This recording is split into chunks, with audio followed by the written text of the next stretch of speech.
May Day రోజున కూడా బుద్ధి లేని మాటలు మాట్లాడుతున్న కేటీఆర్ కనీసం సందర్భాన్ని బట్టి అయినా సరే మాట్లాడడం నేర్చుకుంటే మంచిది. ఈరోజు ఎవరైనా మేడేని ఉద్దేశించి మాట్లాడితే కార్మికులు, వారి సంక్షేమం, అభివృద్ధి ఇలాంటి అంశాల మీద మాట్లాడతారు. కానీ 3 సంవత్సరాలు కూడా ఏం చేయని ముఖ్యమంత్రిని ఏమనాలంటే మరి 9 సంవత్సరాలు కూడా పనిచేయని మిమ్మల్ని ఏమనాలి? మీ ముగ్గురిని కేవలం ముఖ్యమంత్రి మీద విమర్శలతోనే పార్టీని నెట్టుక రావాలనుకోవడం మీ దౌర్భాగ్యం. కనీసం ఏం చట్టాలు చేసిందో కూడా తెలియని ప్రజాప్రతినిధి నువ్వు.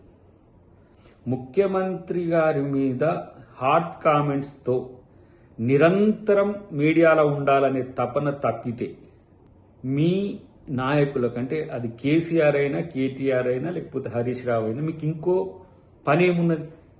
తెలంగాణ భవన్కు, బీఆర్ఎస్ భవన్కు పిలిపించుకోవడం, అందరినీ ఒక ప్రెస్ మీట్ అని పెట్టడం, ప్రతిరోజు ఒకటి కాయించుకోవడం, దాని మీద చిల్లర మల్లర మాటలు మాట్లాడడం, వ్యంగ్యంగా మాట్లాడడం, అహంభావపూరితంగా మాట్లాడడం తప్పితే మీకు ఏం తెలుసు?